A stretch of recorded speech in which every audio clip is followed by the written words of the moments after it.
साधना plus Bihar Jharkhand देख रहे हैं आप। मैं हूं आपके साथ प्रगति चतुर्वेदी। खबरों की शुरुआत करेंगे, लेकिन उससे पहले एक नजर इस वक्त की हेडलाइंस पर। गुमला में छत्तीसगढ़ नक्सली हमले पर शहीदों को दी गई श्रद्धांजलि। घाघरा हिंदू जागरण मंच और बजरंग दल ने निकाला कैंडल मार्च। नक्सलियों को देंगे मुंहतोड़ जवाब। झारखंड में धारा 144 लागू। सामुदायिक स्वास्थ्य केंद्र में कोरोना गाइडलाइंस की उड़ी धज्जियां। बिना मास्क जांच करवाने स्वास्थ्य केंद्र पहुंची महिलाएं। किशनगंज सदर थाना में तैनात इंस्पेक्टर अश्विनी कुमार की हुई हत्या पर आरजेडी प्रवक्ता ने दी अपनी प्रतिक्रिया। कहा, सरकार जांच कर दोषियों को करे गिरफ्तार। मोहम्मदपुर नरसंहार को लेकर मधुबनी हुआ बंद। जिले में जगह जगह पुलिस बल तैनात। बीएमपी की 6 टुकड़ी को सुरक्षा के लिए लगाया गया। चलिए खबरों की शुरुआत करेंगे, जहां छत्तीसगढ़ नक्सली हमले पर शहीदों के लिए श्रद्धांजलि सभा का आयोजन किया गया। वहीं श्रद्धांजलि सभा का आयोजन घाघरा हिंदू जागरण मंच और बजरंग दल के कार्यकर्ताओं ने किया, जिसमें कैंडल मार्च निकालकर घाघरा के चांदनी चौक में श्रद्धांजलि दी गई। वहीं इसी दौरान हिंदू जागरण मंच के कार्यकर्ता अमित ठाकुर ने बताया कि जिस तरह से नक्सलियों ने सीआरपीएफ के जवानों पर छिपकर हमला किया है, ये पूरी तरह से कायराना हरकत है। साथ ही घटना में बड़ी संख्या में हमारे देश के कई जवान शहीद हुए हैं और उनका ये बलिदान कभी भी बेकार नहीं जाएगा। नक्सलियों को मुंहतोड़ जवाब दिया जाएगा।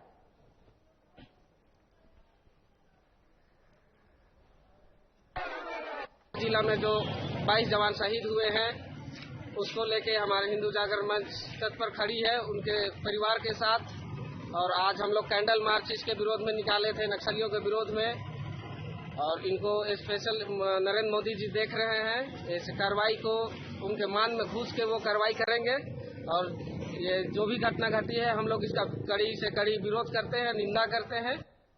और झारखंड में बढ़ते कोरोना संक्रमितों की संख्या को देखते हुए राज्य सरकार ने धारा 144 लागू कर दी है, जिसके तहत एक जगह पर 5 से ज्यादा लोग एक साथ खड़े नहीं हो सकते। वहीं सरकार द्वारा जारी आदेश में कुछ जगहों पर लोग नियमों का पालन करते हैं, लेकिन कुछ जगहों पर इसे नजरअंदाज भी किया जा रहा है, जिसको लेकर गुमला जिला के घाघरा सामुदायिक स्वास्थ्य केंद्र में सोशल डिस्टेंसिंग के नाम पर सिर्फ खाना पूर्ति होती हुई ही नजर आ रही है। आपको बता दें कि घाघरा सामुदायिक स्वास्थ्य केंद्र में प्रधानमंत्री सुरक्षित मातृत्व योजना के तहत दर्जनों की संख्या में गर्भवती महिलाएं जांच के लिए सामुदायिक स्वास्थ्य केंद्र पहुंची, जहां सोशल डिस्टेंसिंग की जमकर धज्जियां उड़ते हुए देखने को मिली। साथ ही किसी महिला ने इस दौरान मास्क भी नहीं पहना हुआ था, जहां डॉक्टरों ने मरीजों का इलाज किया।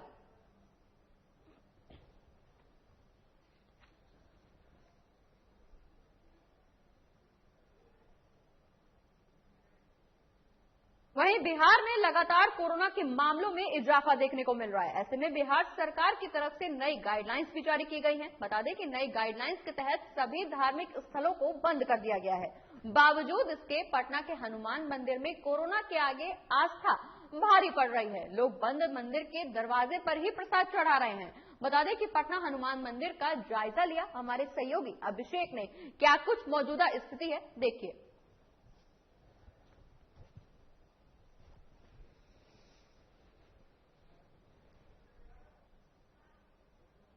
बिहार सहित पूरे देश में कोरोना के मामले लगातार बढ़ रहे हैं। ऐसे में बिहार सरकार की ओर से नई गाइडलाइन जारी की गई है, जिसमें जो भी धार्मिक स्थान है उनको बंद करने का निर्देश दिया गया है। इस वक्त हम हैं पटना के प्रसिद्ध हनुमान मंदिर में। यहाँ की तस्वीर आपको दिखाते हैं किस तरह कोरोना गाइडलाइन के बाद हनुमान मंदिर को बंद कर दिया गया है। सिर्फ नैवेद्य प्रसाद जो है यहाँ पे मिल रहा है, उसके काउंटर को खोले गए हैं। और साथ ही जो भक्त हैं उनकी आस्था कहीं न कहीं कम होते नहीं दिख रही है, यानी कि मंदिर बंद कर दिया गया है, फिर भी अपने आस्था के चलते जो लोग हैं मंदिर के दरवाजे को ही प्रणाम कर रहे हैं और पूजा कर रहे हैं, यहीं पे आराधना कर रहे हैं। कोविड गाइडलाइन के तहत निर्देश दिया गया है, लेकिन लगातार जो है आज शनिवार का दिन है और जो भक्त हैं लगातार हनुमान मंदिर के दर्शन के लिए आते हैं, क्योंकि बिहार के लोगों को, खासकर पटना के लोगों को हनुमान जी में एक अलग आस्था है, जिसको लेकर शनिवार के दिन रहते हुए आज भक्तों का सैलाब उमड़ पड़ा है। लेकिन भक्त जो है वो मायूस होकर नहीं लौट रहे हैं। उनका साफ तौर पे आप देख सकते हैं गेट के बाहर ही वो पूजा कर रहे हैं और भगवान का प्रसाद चढ़ा रहे हैं। हमारे साथ कुछ लोग हैं, उनसे हम बात करते हैं। आज मंदिर बंद कर दिया गया है, क्या करेंगे? इससे लोगों को बस परेशानी है और क्या है, इतना भी सब लोग बहुत। गवर्नमेंट का जो फैसला है कैसा है? ठीक है, ठीक है। मंदिर बंद करना चाहिए?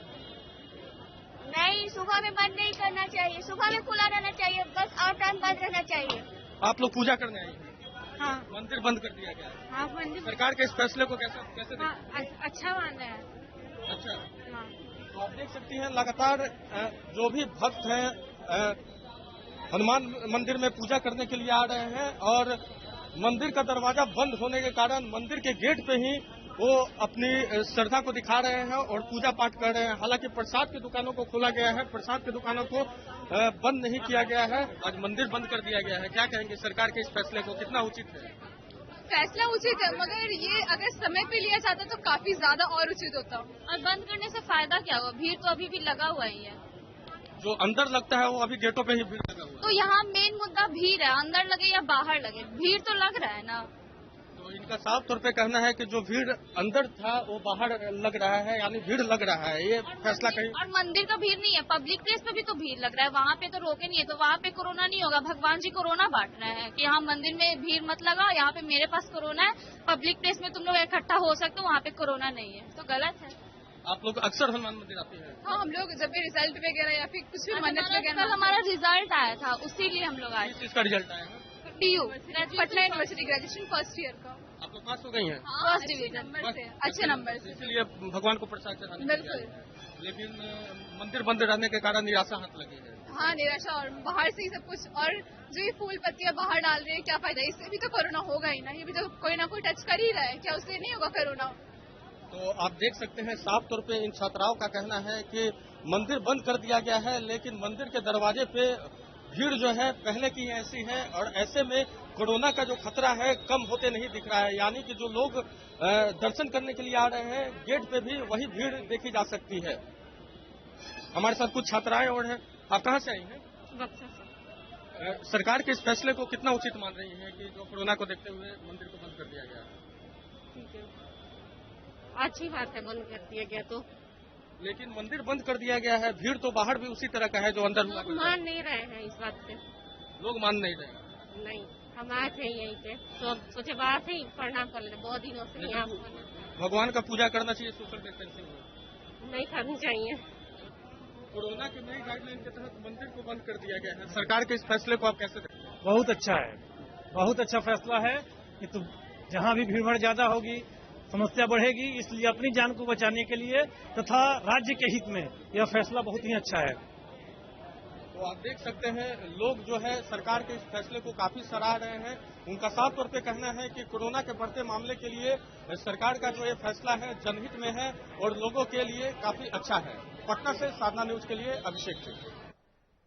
बढ़ते हैं आगे और अब बात किशनगंज की करेंगे, जहां सदर थाना में तैनात इंस्पेक्टर अश्विनी कुमार की भीड़ ने पीट कर हत्या कर दी, जिसको मॉब लिंचिंग के साथ जोड़ा जा रहा है।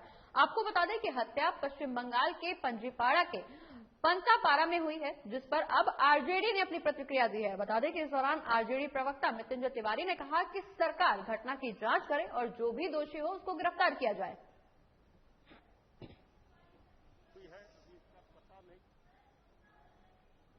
देखिए, किशनगंज की एसएचओ का जिस तरह से हत्या हुई है, प्रथम दृष्टिया ये मॉब लिंचिंग का मामला प्रतीत होता है। वो किसी मामले को लेकर के बंगाल गए थे और उसी में पीट कर लोगों ने घेर कर उनकी हत्या कर दी। किन कारणों से हत्या हुई है अभी इसका पता नहीं चल पा रहा है। तो हम सरकार से मांग करते हैं कि इसका जांच करके पता सरकार करे। ये बहुत ही दुखद घटना है, निंदनीय है, अफसोसजनक है कि एक एसएचओ की हत्या इस तरह से हो रही है। और सरकार को अविलंब इस मामले की जांच करके दूध का दूध और पानी का पानी करना चाहिए, बताना चाहिए कि किन कारणों से उनकी जान गई है। ये घटना की जितनी निंदा की जाए वो कम है, इसलिए कि अब किन मामलों को लेकर वो गए थे उसमें जो भी नियम होते हैं, अगर कोई थाना दूसरे प्रदेशों में थाना प्रभारी जाकर के किसी मामले को जाते हैं तो वहां के पुलिस से संपर्क करते हैं, दूसरे राज्यों के वहां के थाना से। क्या किया, अकेले गए थे, पुलिस बल के साथ, पर्याप्त पुलिस बल के साथ गए थे या नहीं गए थे, ये सब जांच का विषय है। जब सारी बात सामने आ जाती है, तो पुलिस हेडक्वार्टर से भी हम कहेंगे कि इस बात को लेकर के जल्द से जल्द लोगों के सामने ये बात आनी चाहिए कि आखिर किन कारणों से क्यों उनकी हत्या हुई है। अभी तक इसका पता नहीं है, लेकिन ये बहुत ही निंदनीय और दुखद घटना है।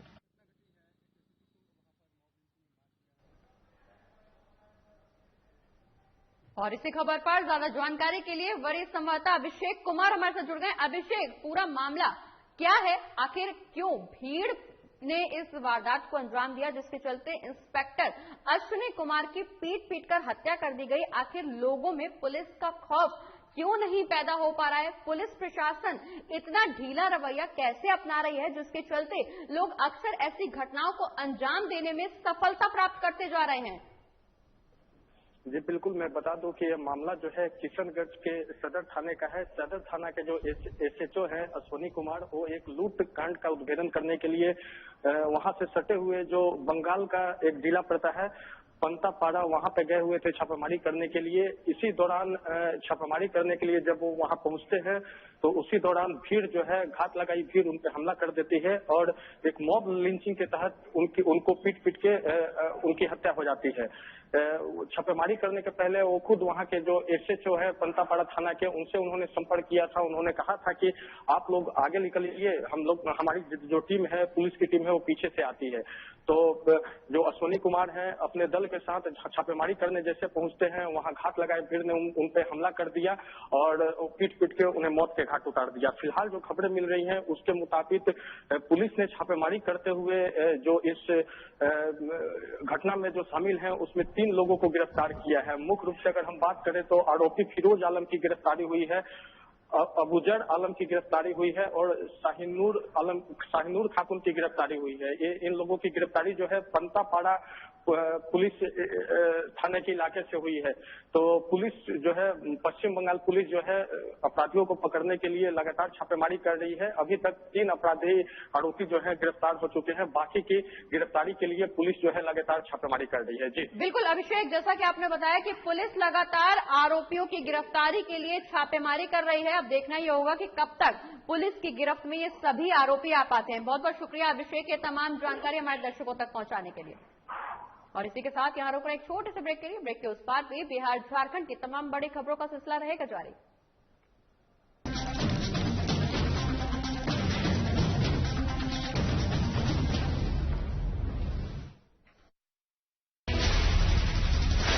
बिहार झारखंड के साथ देश दुनिया की हर बड़ी खबर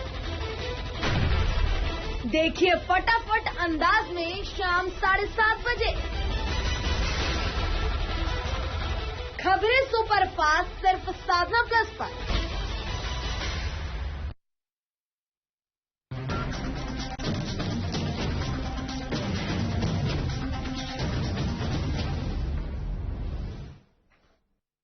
और ब्रेक के बाद एक बार फिर से स्वागत है आपका। खबरों में आगे बढ़ेंगे और अब बात मधुबनी की करेंगे, जहां मोहम्मदपुर नरसंहार को लेकर आज महागठबंधन ने मधुबनी को बंद किया है।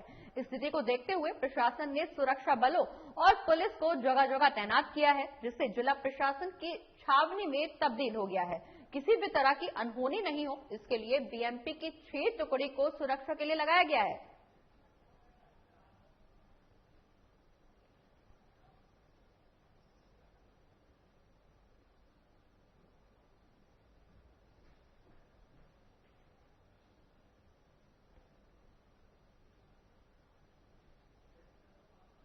बढ़ते हैं आगे और अब बात गढ़वा की करेंगे, जहां कोरोना संक्रमण को बढ़ते हुए देख जिला प्रशासन ने निर्देश के बाद अनुमंडल प्रशासन ने भी अपनी कमर कस ली है। हर दिन कोरोना की संख्या में बढ़ोतरी को देखते हुए राज्य सरकार ने गाइडलाइंस जारी की हैं, जिसको लेकर SDO जयवर्धन कुमार और SDPO प्रमोद केसरी के नेतृत्व में पुलिस टीम ने मुख्य बाजार सहित आसपास के क्षेत्रों का निरीक्षण किया।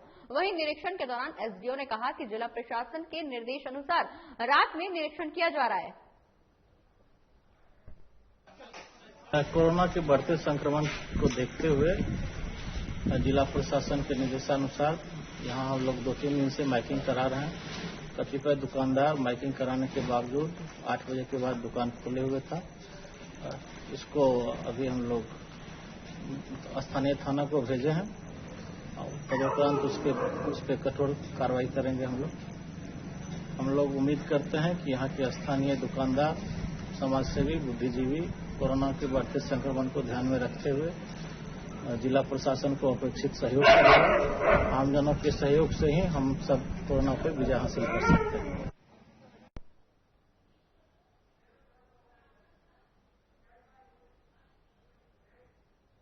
और आइए आपको सीधा लिए चलते हैं सिलीगुड़ी, जहां प्रधानमंत्री नरेंद्र मोदी रैली को संबोधित कर रहे हैं। क्या कुछ कह रहे हैं, आइए आपको सुनवाते हैं। मुझ पर मगर गोलियों को जिसने तोड़ डाला अपने हाथों से, वही दावा कर रहा है इस रानुमाई का। যিনি ফুল বাগানের মালিক, তিনি কারণে অকারণে ফুলের পাতা ছিঁড়েন, ফুল ছিঁড়েন। আর যিনি ফুল বাগানের মালিক, তিনি দুঃখ পান একটা ফুলের পাতা যদি অজান্তে ছিঁড়ে।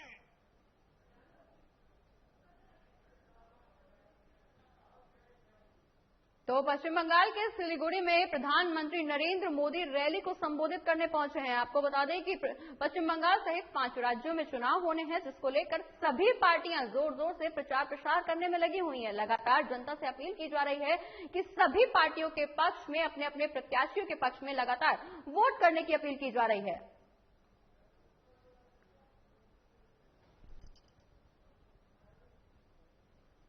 वहीं लातेहार का सोलर जल मीनार पिछले 2 महीने से खराब पड़ा हुआ है, जिसकी वजह से ग्रामीण कुएं का गंदा पानी पीने के लिए मजबूर हो रहे हैं। इसी को लेकर ग्रामीणों ने बताया कि गर्मी की वजह से कुएं का पानी भी सूखने लगा है, जिसकी शिकायत प्रखंड विकास पदाधिकारी से की गई।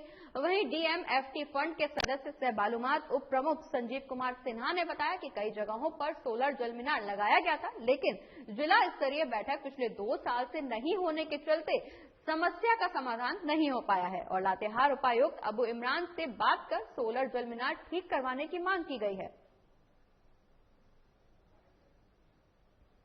डीएमएफटी से प्रखंड क्षेत्र के बहुत सारे जगह पर जो है वो जल मीनार लगाया गया था और जल मीनार का जहां तक रख रखाव की बात है तो ये जो लगाने वाली एजेंसी है उनको करना था, लेकिन अभी बहुत सारे जगह से शिकायत आ रही है, परंतु काफी दिनों से हम लोगों का डीएमएफटी का बैठक भी नहीं हो पाया है, जिसके वजह से सही ढंग से हम लोग बात को नहीं रख पा रहे हैं।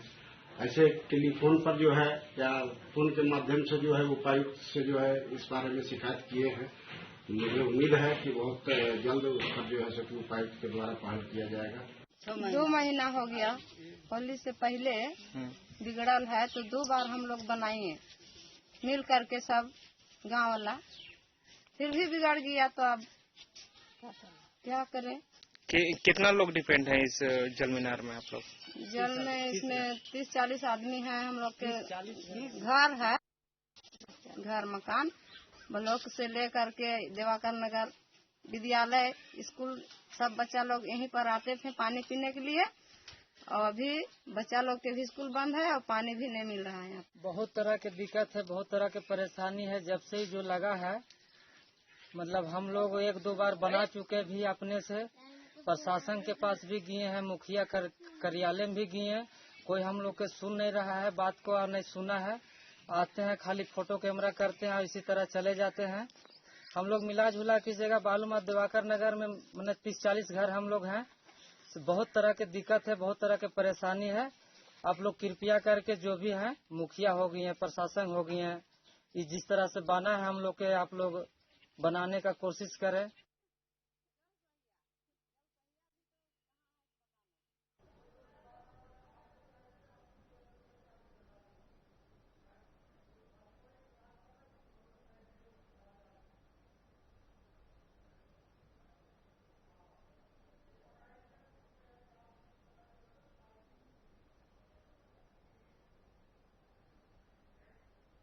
और लातेहार में बोदा पंचायत के गांव में नाबालिग आदिवासी बच्ची के साथ दुष्कर्म की घटना सामने आई। दरअसल ये मामला 2 अलग समुदाय का है, जिसमें नाबालिग के साथ युवक ने दुष्कर्म की वारदात को अंजाम दिया, जिसकी सूचना मिलते ही थाना प्रभारी मदन शर्मा दलबल के जवानों के साथ गांव पहुंचे और पीड़िता से मामले की पूरी जानकारी ली। वहीं पुलिस ने आरोपी युवक को हिरासत में लेकर पूछताछ शुरू कर दी है।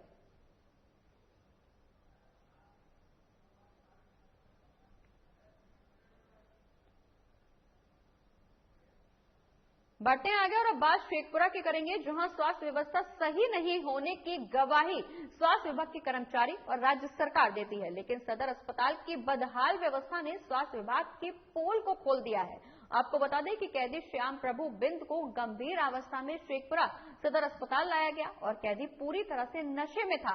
वहीं जेल के सिपाहियों ने शेखपुरा टाउन सिपाही पर जिम्मेदारी डाल दी।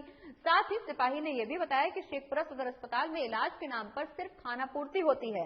रात में जेल से आए हुए मरीज को एक दवा तक नहीं दी गई, जबकि जांच पड़ताल की गई तो डॉक्टर भी नदारत मिले। हालांकि राज्य सरकार भले ही बिहार में स्वास्थ्य व्यवस्था के दुरुस्त होने की बात करती हो, लेकिन जमीनी हकीकत कुछ और ही निकलकर सामने आ रही है।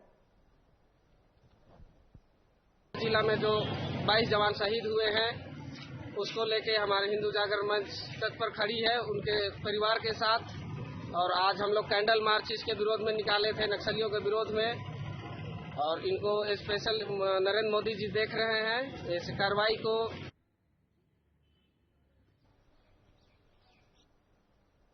रखा गया और जो यहाँ दवा लिखा हुआ है वो दवा चल रहा है। तो जैसा कि इन्होंने बताया है अभी यहाँ पे कुछ अधिकारी लोग के साथ में, कि उन लोगों का कहना है कि अभी तक कोई ट्रीटमेंट उस पेशेंट को नहीं मिली है। ट्रीटमेंट तो मिलवे किया गया, दवा तो हम लोग देवे किए है, दवाई दी है, तो दवा तो उनको मिलवे के खाइए रहे हैं। अभी उसको इमरजेंसी में रखा गया। और देश भर में कोरोना वायरस हर रोज विकराल रूप धारण करता हुआ नजर आ रहा है। वहीं बिहार में भी कोरोना की रफ्तार अब तेज हो गई है। इस वक्त बिहार के मुख्यमंत्री नीतीश कुमार ने कोरोना को देखते हुए बड़ा ऐलान किया है। आपको बता दें कि बिहार में सभी दुकानों को शाम 7 बजे के बाद बंद करने का ऐलान मुख्यमंत्री के द्वारा किया गया है। वहीं 30 अप्रैल तक राज्य में कोरोना की नई गाइडलाइंस जारी की गई हैं। इस दौरान मुख्यमंत्री ने स्कूल कॉलेज को 18 अप्रैल तक बंद करने का ऐलान भी कर दिया है। वहीं मुख्यमंत्री ने प्रशासनिक टीम को इसे सख्ती से लागू करने के आदेश भी जारी किए हैं। आपको बता दें कि मुख्यमंत्री नीतीश कुमार ने इस दौरान कहा कि उन्होंने कोरोना को लेकर अधिकारियों के साथ समीक्षा बैठक की है। सीएम ने कहा कि देश दुनिया में कोरोना तेजी से फैल रहा है, वहीं बिहार में भी मामला तेजी से बढ़ रहा है। पटना में भी कोरोना की रफ्तार अब तेज हो गई है। मुख्यमंत्री ने इस दौरान कहा कि सभी दुकान और प्रतिष्ठान शाम 7 बजे तक ही खुले रहेंगे। सभी दुकानों में मास्क पहनना जरूरी है। दुकान कर्मियों और ग्राहकों के लिए सैनिटाइजर की भी व्यवस्था जरूरी होगी। वहीं सोशल डिस्टेंसिंग का ध्यान भी रखा जाएगा। बता दें कि रेस्टोरेंट, भोजनालय, ढाबा में निर्धारित संख्या के 25% ही लोगों को बैठाया जाएगा। मुख्यमंत्री ने इस दौरान बताया कि बिहार के रहने वाले कई लोग बाहर भी हैं, वो लोग भी बाहर से बिहार आ रहे हैं। बिहार सरकार ने पूरी तैयारियां कर ली हैं। वहीं सरकार ने रेलवे स्टेशन पर ही टेस्टिंग की व्यवस्था भी की है। जो लोग पॉजिटिव पाए जाएंगे उनकी इलाज की व्यवस्था भी राज्य सरकार द्वारा की गई है।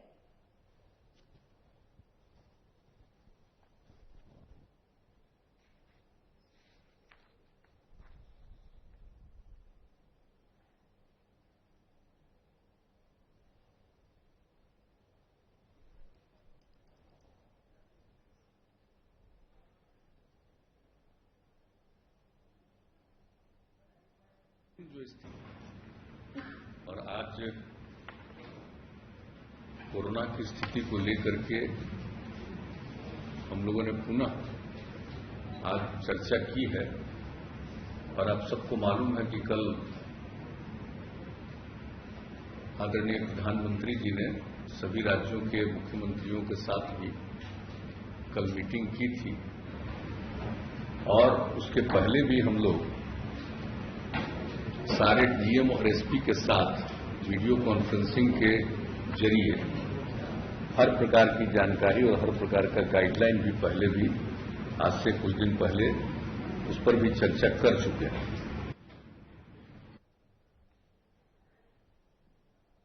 बढ़ते हैं आगे, जहां बीजेपी का 3 सदस्यीय प्रतिनिधि मंडल पूर्व विधायक गंगोत्री कुजूर, प्रदेश मंत्री सुबोध सिंह गुड्डू और प्रदेश सह संयोजक सुधीर श्रीवास्तव आज राज्य के मुख्य चुनाव पदाधिकारी के रवि कुमार से मिलकर एक ज्ञापन सौंपने पहुंचे। वहीं ज्ञापन में बीजेपी ने मधुपुर उपचुनाव में जिला प्रशासन पर आरोप लगाए हैं।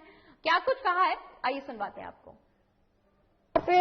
मधुपुर के चुनाव के ये हमारे देवघर में जो कार्यकर्ता है और पार्टियां की चुनाव के तहत पार्टियां की बैनर और झंडे लगे हुए हैं कार्यकर्ताओं के यहाँ या जो हमारे चहेते हैं उनके यहाँ, तो ऐसे समय में सारे पार्टियां की झंडा और बैनर लगे हुए हैं। लेकिन प्रशासन स्पेशली एक भारतीय जनता पार्टी के ही बैनर और झंडे को उतारते हैं तो इसका सीधे से मतलब होता है कि आप झारखंड मुक्ति मोर्चा के कार्यकर्ता के रूप में वहां कार्य कर रहे हैं, या फिर निष्पक्ष ये को नहीं कर सकते हैं। लोकतंत्र की हत्या ये होती है। तो हमने ये शिकायत यहाँ पर पहुंचाया है चुनाव आयोग के, और इन्होंने आश्वासन ही नहीं, सीधे तौर पे तुरंत उन्होंने प्रशासन के अधिकारी को फोन लगाया, उन्हें आदेश दिया कि हमारा ये काम नहीं है, हम अगर इस तरह का कहीं होता है तो देखो ये गलत है, निष्पक्ष भाव से चुनाव होना चाहिए। वहां से हम लोगों को काफी फोन आए, बहुत सारी रिपोर्टें आई कि भारतीय जनता पार्टी के कार्यकर्ता के घर के ऊपर या वहां हमारे भारतीय जनता पार्टी एनडीए के समर्थकों के घर के ऊपर जो झंडा बैनर लगे हुए थे उसे सरकारी मिशनरियां, सरकारी अधिकारी, सरकारी कर्मचारी मिल करके जा करके उस झंडे को उतारने का काम किए हैं, उस बैनर को उतारने का काम किए हैं। और कहीं न कहीं ये एक ऊपर से मुख्यमंत्री जी के द्वारा या उनके सरकार के द्वारा एक मंत्री को जिताने का प्रयास किया जा रहा है, लोकतंत्र का गला घोटा जा रहा है, लोकतंत्र की हत्या करने की प्रयास की जा रही है, और वहां भारतीय जनता पार्टी के पक्ष में हवा चल रही है। इसको देख करके सरकार जो है सहमी हुई है, डरी हुई है और उनका जमीन खिसकता नजर आ रहा है। इसी को लेकर के आज हम लोग मुख्य चुनाव निर्वाचन अधिकारी के पास आए थे। क्या गया है कि भाजपा का कार्यकर्ता का घर से वो झंडा बैनर का उतरा जा रहा करके शिकायत की गई थी, वो शिकायत प्राप्त हुई थी, उसे हम लोग अभी अविलंब उसमें कार्रवाई करके वो सच्चाई क्या है उस पर करके वो इसी एक डायरेक्शन के अनुसार हम लोग कार्रवाई करें। देखिए, हमें लगता है कि भारतीय जनता पार्टी के ऊपर यह कहावत बिल्कुल चरितार्थ हो रही है कि खिसियानी बिल्ली खंबा नोचे। भारतीय जनता पार्टी बोरो प्लेयर लेकर के मधुपुर का चुनाव में उतरी थी। अपने घर वालों पर उनको भरोसा नहीं था, तो वो पड़ोसी से उधार मांग करके प्रत्याशी दिया जो उनके गठबंधन में थे, और उसके बावजूद मधुपुर की जनता ने भारतीय जनता पार्टी को एक सिरे से खारिज करने का काम पूर्व के विधानसभा चुनावों में भी किया और इस बार के भी विधानसभा चुनावों में मधुपुर। और इसी के साथ इस बुलेटिन में फिलहाल इतना ही। आप देखते रहिए साधना प्लस न्यूज। नमस्कार।